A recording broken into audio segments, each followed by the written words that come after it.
ரொம்ப நாள் கழித்து போடுறோம். சும்மா போட மதிப்பு கிடையாது, மரியாதையும் கிடையாது. அப்படி என்று சொல்லி அம்பாள் அழகான ஒரு நாறு பெட்டி. நாறு பெட்டியில் வெற்றிலை பாக்கு வைத்தாள், பந்தி இறைச்சி சுட்டு வைத்தாள், பலகாரம் சுட்டு வைத்தாள். வைத்து விட்டு சிவத்தப்பட்டினால் மூடினாள். மூடி கக்கத்திலே இடுக்கினாள். இடுக்கிக் கொண்டு அம்பாள் எப்படி வருகின்றாள் தெரியுமா? அன்னம் கொள்ளை நடை நடந்து அசாரத்தை வீசி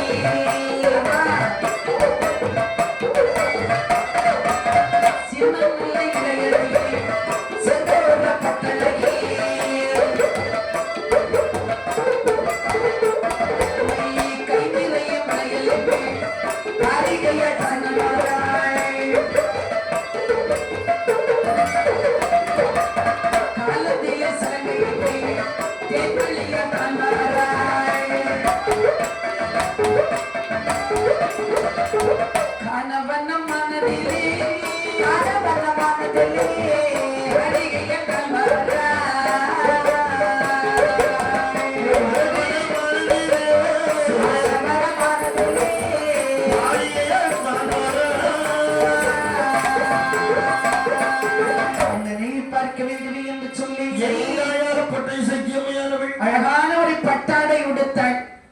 இரு கை நிறைய வளையல் போட்டாள். காலிலே சலங்கை இட்டாள். நெற்றியிலே செந்தூர திலக வைத்தாள். பாக்கு போட்டா அப்படி போட்டுக்கொண்டு அப்ப காலிலே சிலம்படிந்து சரிதான். அந்த நார்பட்டி வேற கக்கத்துல இருக்குது. எப்படி வருகிறா? அண்ணன் நல்ல நடை நடந்து ஆசாரமாய் கைவீசி சின்ன நல்ல இடையிலகி செந்தூர திலகமிட்டு என் தாயாகி இசைக்கம்மையானவள் அப்படியே காணவன நோக்கி நடந்து வருகின்ற காற்றிலே அசைந்து வந்தது போன்று வருகிறது. அசைந்து வரக்கூடிய சமயத்துல தான் அம்மா சத்தம் போடுறா. எப்படி அண்ணா இந்த வனத்துக்குள்ளதானே அந்த காட்டுக்கு வந்துட்டா. ஆமா, முக்காட்டுல வந்துட்டா. அம்மா வாரவே காட்டு வழியா தானே வருகிறா. செங்காட்டுல இருந்து முக்காட்டுக்கு வந்துட்டா. நம்ம யோசிக்கின்றா, இந்த காட்டுல தானே ஒரு வேப்பமர முட்டுல தானே நம்ம அண்ணா நின்னாங்க. இந்த தாம்ப நாங்க தெரியலையே, குரல் ஊசி கொடுத்து பார்ப்போம். வழி மாறி வந்தோமோ தெரியலையே, வேப்ப மரத்தை காணவே இல்லையே. காடு இந்த காடு தானே.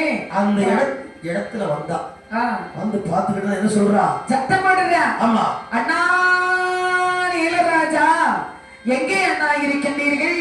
உங்கள் தங்கை உங்களை தேடியே வருகிறேனே அண்ணா. அண்ணா இளராஜா, இளராஜா இளராஜா என்று சொல்லி அலற சத்தம் இட்டு பார்த்தா அம்மா. ஆமாமா, ஆனாலும் அங்க இருந்தா தானே சத்தம் கொடுப்பா. ஆமா ஆமா, யாரைதான் இருக்கா. ஆனா யார் சத்தம் கொடுத்தா? காட்டுல வேலை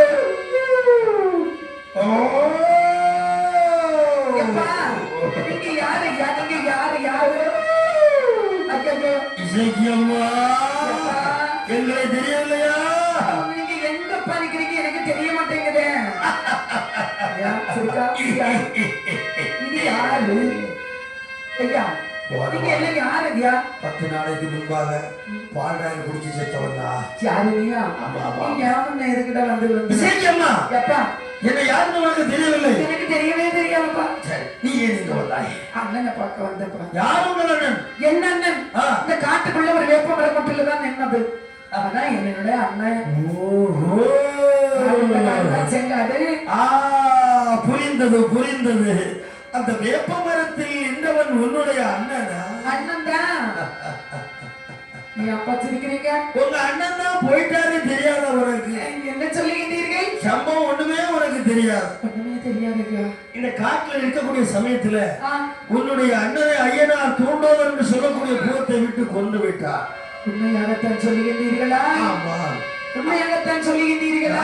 அம்மா போய் சொல்லணும். அப்படி என்று சொன்னால் என் அண்ணன் முறைந்திருந்த வேப்ப மரம் எங்கே நிற்கிறது? அந்த வேப்ப மரம் இப்போது இலங்கப்புறையாக இருக்கிறது. பலகை நல்லூரிலே. இலங்கப்புறை பலகை நல்லூரிலே இருக்கிறது. யாரிடா கொண்டு சென்றது? பலகை நல்லூர் கரையாளர்கள் அறுத்து கொண்டு சென்று இலங்கப்புறை கட்டிவிட்டார்கள். இலங்கப்புறை கட்டிவிட்டார்களா? ஆமாமா. பார்த்தால் தாயானவை அவளுக்கு அப்பதான் கோபம் வருகிறது. அதே இடத்திலே இருந்து கொண்டை அவள் திருப்பிட்டார். சரி, என்ன சொன்னா? ஏய், அண்ணனை கொண்டு விட்டீர்களா? அண்ணனையும் கொண்டு விட்டீர்கள். அவரில் என்னை வாழ்ந்திருந்த மலர் வேம்பையுமா வேறவே வெட்டி விட்டார். பண்ணம் மலர்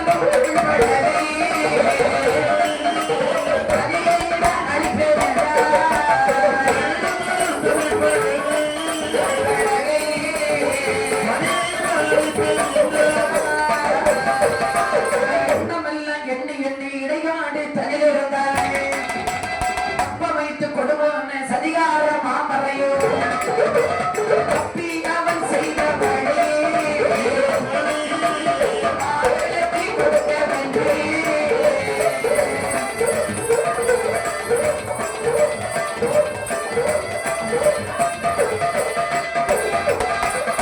அம்பாளுக்கு கோபம் அதிகரிச்சிட்டு இடைக்காட்டிலே இருந்து சொல்லுகின்றால் அண்ணனை கொண்டு என்ன முறைந்திருந்த வேப்ப மரத்தை வெட்டி விட்டாங்களே. அம்மா, பலகை முறை அழிப்பேன், பலகை ஓட வைப்பேன், பலகை தீ கொளுத்தி வைப்பேன். அப்படி நான் செய்யாவிட்டால் என் பெயர் இசைக்கமையல்ல. அப்படி என்று மார்பதட்டி சபதமிட்டால் அங்கே நல்ல இசைக்கமையான நெஞ்சம் தொட்டி சபதம் செய்தால் நெட்டூர நீலியம்மையானவள். இப்படி என் தாயார் சபதம் செய்து அம்மா காட்டுக்குள்ளே அம்மா இருக்கா. இடைக்காட்டில் இருக்கின்றார். அம்மா இங்க இருக்கும் போது சரி, முந்தைய ஜென்மத்தில் கல்லாலே கொண்டானே அந்த வேலவன், அவனை இனி பார்க்க வேண்டும். எங்க போய் பார்க்கணும்? என்ன அவன் கதையை பார்க்கணும். அவனை படைக்கு எடுப்பதற்கு தானே அவதாரம் செய்தால் இசைக்கு அம்மை. அப்படின்னா அவனை எங்கே பிறவி செய்கிறார், எப்படி செய்யலாம் என்று எம்பெருமான் மறந்து எண்ணி சரிதான் யாருக்கு பிள்ளையாக கொடுக்கின்றார்? அதே சோழ நாட்டில் காவேரி முகம்பட்டினத்தில் மாணாக்கம் சக்திக்கு மகனாகவே பிறவி செய்தார்.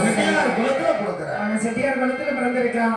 பார்த்தர் மாணாக்கம் சக்தியானவர் தன்னுடைய மகனுடைய பலபலனை கண்டறிய வேண்டும் என்று சொல்லி பார்க்கின்றார். பார்க்கக்கூடிய சமயத்தில் சோதிடர் என்ன சொன்னார் தெரியுமா? என்ன சொன்னார்? கோரினேன் வன்மதலை யோகமலைகேளா, கோரினேன் உன்மதலை யோகமலைகேளா,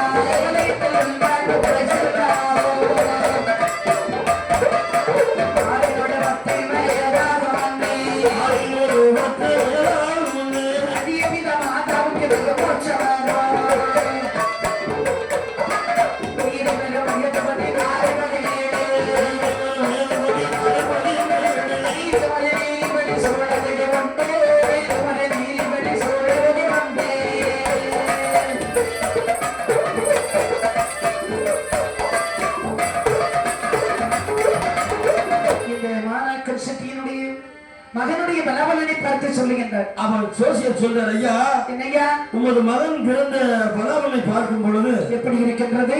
ரொம்பவும் மோசமா தான் இருக்குது. ரொம்ப மோசமா இருக்கா? ரொம்ப நாள் நீடிக்காத பொருள் தோணுது ஐயா. எதுக்கு அப்படி சொல்லுறீங்க? ஏன்னா உங்க மகன் வாழ்வும் அப்படித்தான் இருக்குது, உங்களுடைய வாழ்வும் குறை சொல்லமா தான் இருக்கு. அப்படியா? பிள்ளை பிறந்த பிள்ளை இருந்தா அது தகப்பனை தாயை வாழ வைக்கும். சரிதான்.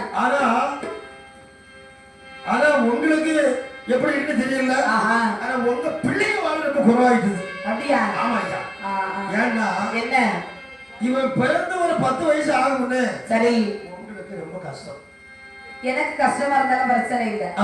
என் பிள்ளை நல்லா இருந்தா போதும். நல்லா இருக்குது. ரெண்டாவதுயா தான் செத்து மீன் பிடிச்சி மீன் சாப்பிடுறது யாருங்க மாதிரி நீங்க கஷ்டப்பட்டு என்ன பிரயோஜனம்? உங்க பிள்ளைங்க பார்க்க வேண்டாமா? பார்க்கந்தான். அப்படியா? 10 வயசு வரை என் பிள்ளைய வளர்த்து விட்டுட்டு தானே போவேன். ஆமா ஆமா. நல்ல பிரச்சனை இல்லை. உடனே போயிட மாட்டீங்க. அப்போ 10 வயசு ஆகும்போது பலன் என்ன சொல்லுதுன்னா உங்களுக்கு பக்கத்துல வாதம் வருமா? 10 வயசு ஆனவர்தான் சொல்லுதோ. உங்க மகனுக்கு 10 வயசு ஆகும்போது சரி உங்களுக்கு பக்கத்துல வாதம் வருது. அப்படி பக்கத்துல தானே வருது, எனக்கு வரல பக்கத்துலன்னா இந்த கை காலெல்லாம் ஒரு மாதிரி இழுக்கும் போது தோணுது. எனக்கு தானா? சரி இழுத்துட்டு போகட்டு. சுவாசியத்துக்கு வரும். இழுத்துட்டு போகட்டும் ஐயா. போனா போகட்டு. அப்படியா? ஆமா. வயது 16 17 ஆகும்போது சரி யாருக்கு?